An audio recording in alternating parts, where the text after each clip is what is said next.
As a society, we're doing our part to preserve and protect the world we live in. Industries across many sectors of the economy have refined their processes and infrastructure to reduce waste and encourage more recycling. This isn't just about making our environment more sustainable, it's also good business. Challenges do remain, particularly for everyday products that have a long, useful life. These items can be difficult to dispose of, and this includes mattresses. Across the United States, millions of used mattresses are discarded each year. Many are dumped along roadsides or taken to landfills, where they take up to 23 cubic feet of space each. For over 20 years, the International Sleep Products Association has taken the lead in working with the industry, recyclers, regulators, and consumers to improve and expand the recycling of our products. Currently, there are around 30 mattress recycling facilities in North America, and that number is growing. You can find a list of the North American recycling centers on the ISPA website. Despite this progress, several states are considering burdensome laws that would dictate all aspects of mattress recycling. If our core product is going to be regulated at the end of its life cycle, then our industry has a critical role to play in developing these rules. To protect the industry from unreasonable requirements, ISPA helped found the Product Management Alliance in 2010, an industry group formed specifically to respond to state efforts requiring manufacturers to fund the collection and recycling of their products.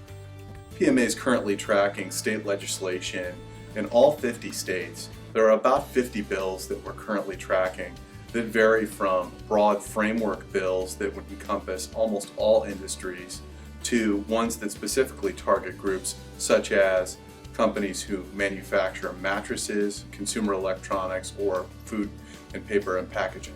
Producer responsibility, extended producer responsibility, whether it's a framework bill that may encompass many different industries or one that's targeting a specific or specific industries, is something that has been proliferating over the past few years. We will work hard to protect the mattress industry from policies that are impractical and unreasonable or that impose costly burdens on our businesses. So we are taking the lead and helping to create sound public policy solutions that both protect the environment and our industry. We all must be aware the wrong legislation could cost this industry millions of dollars and create many unintended consequences. In 2012, ISPA narrowly defeated legislation in California that would have cost mattress manufacturers more than $100 million to recycle used mattresses each year in that state alone. Imagine what could happen if other states were to take this approach. In 2012, ISPA defeated mattress bills in California, Connecticut, and Rhode Island. But now there are more challenges ahead as we are now contending with similar bills in 2013 in these and other states. ISPA's strategy is to be proactive and support common sense legislation that creates an economically practical system for recycling used mattresses, reducing the impact of illegally dumped mattresses, harnessing the existing infrastructure for getting used mattresses to recyclers, and minimizing the costs to governments and consumers. Many state legislators have heard ISPA's argument and recognize the need to craft sound public policy. In addition to addressing mattress recycling concerns and state mandates, we need to maintain job creation and avoid costly requirements that will hurt consumers, retailers, and the industry. Rather than use a heavy government footprint, a command and control regulatory approach, we think it's smarter to use existing infrastructure that the industry has here and to do something that'll be economically smart while at the same time being green.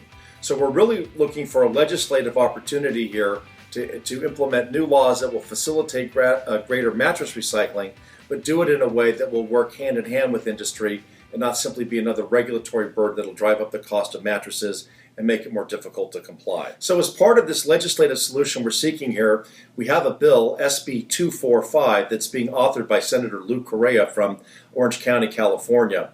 And we're building a coalition of business and industry leaders around Mr. Correa's legislation in order to get the support necessary to pass this measure. You ask why SB 245? This is a critical bill. It's going to create jobs, clean the environment, make sure that the industry works with locally elected officials and municipalities to address a very important issue in our society. And that has to do with what? Mattresses. All of us spend what? About a quarter to a third of our life sleeping on a mattress. But what happens at the end of the economic life of a mattress? It's a good question. Many times municipalities pick them up, but more often than not, these mattresses are left on curbsides, possibly alleys, to rot away and create blight. What SB 245 does, very simply but smartly, again, creates jobs, recycling jobs, cleans the neighborhoods, is good for the environment. It's a win-win piece of legislation. We all agree mattress recycling is not without its challenges, but the recycling community continues to improve its systems to increase efficiency and reduce costs. One challenge is the fact that the value of recycled mattress materials is less than the cost of dismantling the mattress and preparing the materials for sale to scrap dealers. Still, recycled mattress components can be reused to make new steel products, carpet pads, mulch, or biomass fuel. In developing mattress recycling policies, we want to work with all interested parties to craft legislation that will gain broad support without harming our industry. Much of this effort is about efficient disposal, which will lead to increased recycling. Running a successful mattress recycling program isn't easy, but it's possible. ISPA has researched successful funding methods used to recycle other consumer products, including car tires, auto batteries, motor oil, and even house paint and carpeting. In each of these programs, the end-of-life recycling process is funded through a nominal fee collected at retail when consumers buy the new product. It's game time. Time to get off the sidelines and support your industry in doing the right thing. Recycling done right is the solution. Let's attack the problem together. You can start today and show your support by joining a local coalition ISPA has formed called Californians for Mattress Recycling. Visit www.ca4mattressrecycling.org to do your part to communicate to our elected officials that California needs a practical, efficient, cost-effective, and consumer-friendly mattress recycling system. Your support is key to our success.